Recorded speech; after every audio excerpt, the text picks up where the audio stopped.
I am looking at this photograph here. There's a driveway and a garage space. Yes. The person who rents the garage space for their car Yes. gets the space and the garage, correct? Yes, that is correct. However, when I purchased this building, he was I don't only really renting care what the was going garage. on. He wasn't. No, I'm looking at you because if I rent this garage Yeah. and you're renting the space in front of my garage, what do I do every time I want to get my car out? My job is to always contact the car in front of me? No, the person who rents the actual indoor garage gets the space in front of it too. Am I correct? To my tenants, yes, you are correct. Okay. However, So you're not double dipping. You got a car. that person doesn't pay any money to park there. I mean, he rents an apartment, and so no, there's no double. So you're telling me that this space is included in with the person's tenancy in that apartment? Yes. But that space must have a value. If I wanted to rent a space to put my car in that garage and I didn't live there, what would you charge me?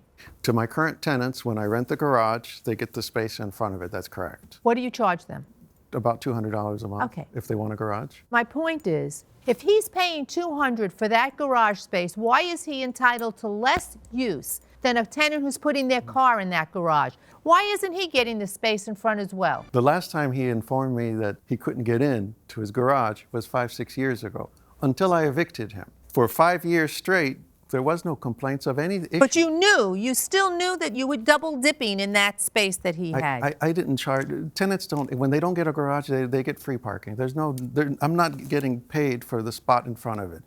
The other point I wanted to make is if the tenant doesn't like it, he has a choice to leave. He stayed. He stayed and continued to pay what he decided he should pay. Well, I couldn't. Come on, is it correct? You did. You didn't want to pay anymore after the $175, Well, did no, you? that's correct. I didn't want Okay, to. so the year that your rent was $175, and by the way, your math really does need some help. I mean, I just looked at a document here where you submitted just today.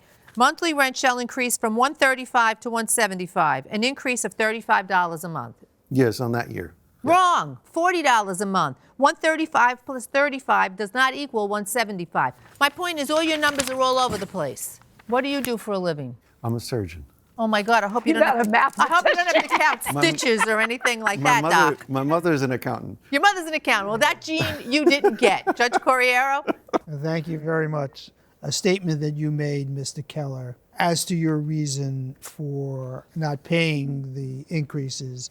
You said, Michael never cared to post any no parking signs or enforce any consequences to help resolve my issue, that your issue being access.